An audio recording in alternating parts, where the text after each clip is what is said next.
Greetings, friends. Salutations mes amis. Aujourd'hui, nous allons parler d'une personne très importante, qui est invisible et pourtant bien réelle. Dieu le Saint-Esprit, la troisième composante de la divinité. La cinquième croyance fondamentale des adventistes du septième jour explique le Saint-Esprit de la manière suivante. Dieu, l'Esprit éternel, a pris avec le Père et le Fils une part active à la création, à l'incarnation et à la rédemption. Il a inspiré les écrivains de la Bible. Il a rempli de puissance la vie du Christ. Il attire et persuade les êtres humains. Ceux qui répondent favorablement, il les régénère et les transforme à l'image de Dieu.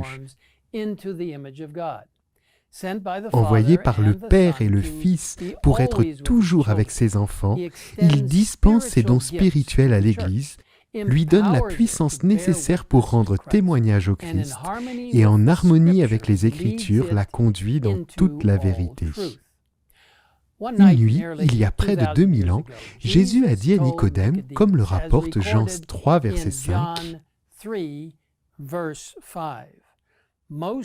en vérité, je te le dis, à moins de naître d'eau et d'esprit, on ne peut entrer dans le royaume de Dieu. Jésus faisait référence à la nécessité du baptême d'eau et du Saint-Esprit. Expliquant le fonctionnement du Saint-Esprit, il a poursuivi. Le vent souffle où il veut, et tu en entends le bruit.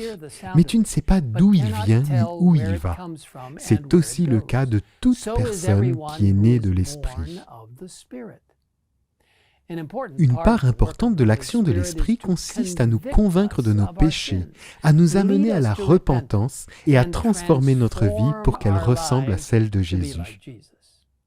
En parlant à ses disciples du Saint-Esprit, Jésus a dit en Jean 16, verset 8, « Quand il sera venu, il convaincra le monde en ce qui concerne le péché, la justice et le jugement. » Il a poursuivi en disant, « Quand le défenseur sera venu, l'Esprit de vérité, il vous conduira dans toute la vérité. »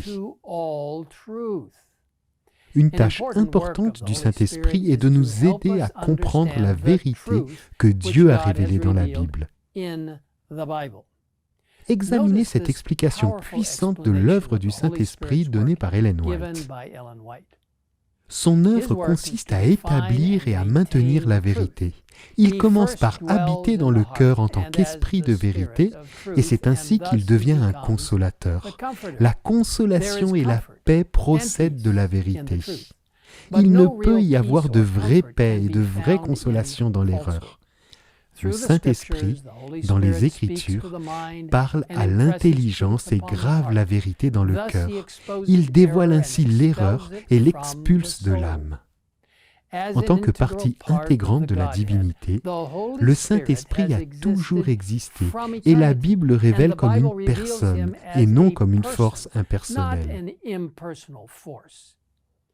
Il lutte comme nous le lisons dans Genèse 6, verset 3, où le Seigneur dit « Mon esprit ne contestera pas toujours avec l'homme ». Comme indiqué dans Luc 12, verset 12, il enseigne. En effet, le Saint-Esprit vous enseignera au moment même ce qu'il faudra dire. Il convainc, comme nous l'avons noté dans Jean 16, verset 8. Dans Actes 13, verset 2, nous le voyons diriger les affaires de l'Église. En Romains 8, verset 26, nous lisons cette belle description. De même, l'Esprit aussi vient en aide à notre faiblesse.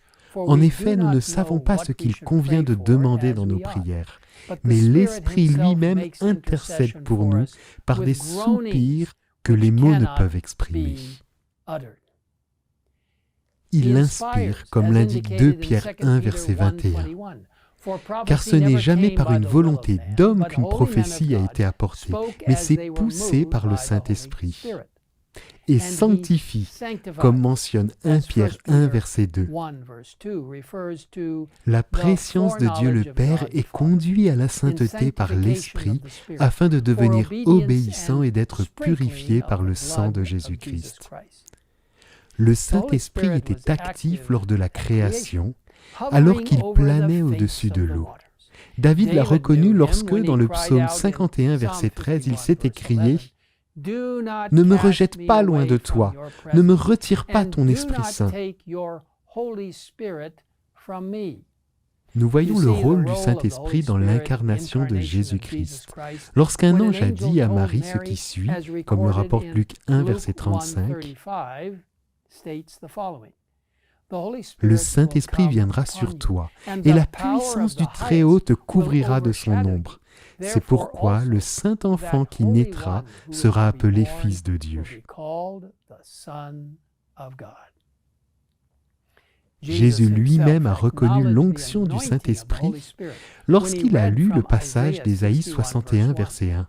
« L'Esprit du Seigneur, de l'Éternel est sur moi, parce que l'Éternel m'a consacré par onction pour annoncer de bonnes nouvelles aux pauvres.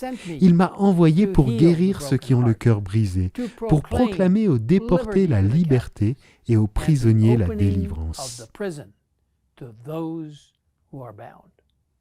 Peu avant sa crucifixion, Jésus a assuré à ses disciples « Je vous ai dit cela pendant que je suis encore avec vous, mais le Défenseur, l'Esprit Saint que le Père enverra en mon nom, vous enseignera toutes choses et vous rappellera tout ce que je vous ai dit. »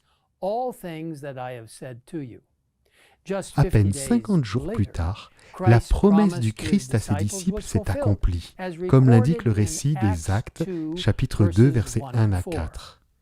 Quand le jour de la Pentecôte arrive, ils étaient tous ensemble dans un même endroit. Tout à coup, il vint du ciel un bruit comme celui d'un vent violent qui remplit toute la maison où ils étaient assis.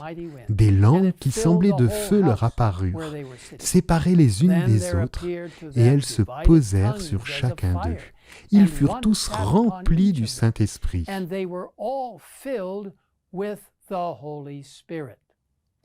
Plus tard, dans Actes 10, verset 38, nous entendrons Pierre prêcher à la famille de Corneille, un centurion romain, leur racontant comment Dieu a déversé une onction de Saint-Esprit et de puissance sur Jésus de Nazareth. En Romains 5, verset 5, nous recevons l'assurance que l'espérance ne trompe pas, parce que l'amour de Dieu est déversé dans notre cœur par le Saint-Esprit qui nous a été donné. Tous les disciples de Jésus doivent recevoir le baptême du Saint-Esprit en s'abandonnant complètement à lui et en lui permettant de transformer leur vie. Cette transformation est clairement expliquée dans Galates 5 où, au verset 16, nous sommes exhortés « Marchez par l'Esprit et vous n'accomplirez pas les désirs de votre nature propre. » Paul oppose ensuite les œuvres de la chair aux fruits de l'Esprit, qui est l'amour, la joie, la paix, la patience, la bonté, la bienveillance, la foi, la douceur, la maîtrise de soi. Mes amis, le Saint-Esprit est vraiment Dieu avec nous. Il a été envoyé pour nous enseigner, nous guider, nous réconforter, nous encourager et nous transformer. Nous avons le merveilleux privilège d'accepter ce don incroyable. Cependant, le choix nous appartient. Dieu ne s'imposera jamais à personne. Néanmoins, Jésus nous a mis en garde contre les conséquences de la résistance au Saint-Esprit. Dans Matthieu 12, versets 31 et 32, nous lisons « C'est pourquoi, je vous dis, tout péché, tout blasphème sera pardonné aux hommes, mais le blasphème contre l'Esprit ne sera pas pardonné. Celui qui parlera contre le Fils de l'homme, cela lui sera pardonné.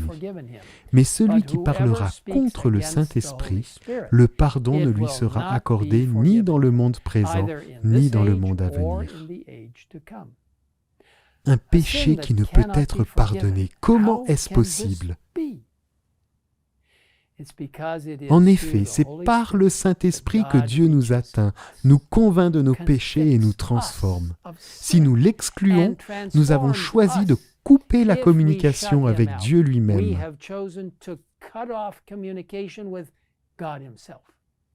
Une telle situation est vraiment déchirante. C'est pourquoi il est si important pour vous, pour moi, pour nous tous, de tenir compte de l'appel lancé dans le psaume 95 et répété dans Hébreux 4, verset 7. Aujourd'hui, si vous entendez sa voix, n'endurcissez pas vos cœurs. Mes amis, je vous invite à accepter ce merveilleux cadeau aujourd'hui. Si vous souhaitez en savoir plus sur Dieu le Saint-Esprit, je vous encourage à visiter le site adventiste.org/holy-spirit. Louons notre Seigneur pour son incroyable don du Saint-Esprit alors que nous prions ensemble. Père Céleste, merci parce que toi, le Fils et le Saint-Esprit travaillaient ensemble de manière si magnifique. Merci d'avoir créé ce monde. Merci de nous avoir créés. Merci d'avoir pensé au plan du salut avant même la création de cette terre. Merci d'avoir envoyé le Saint-Esprit pour nous convaincre, nous enseigner, nous aider dans notre travail pour toi en nous améliorant. Maintenant, Seigneur, nous te demandons de remplir nos vies du Saint-Esprit et nous prions pour la pluie de l'arrière-saison du Saint-Esprit, lorsque l'œuvre de Dieu se déplacera si rapidement et qu'alors Jésus pourra revenir. Merci de nous écouter. Nous te le demandons au nom de Jésus. Amen. Amen.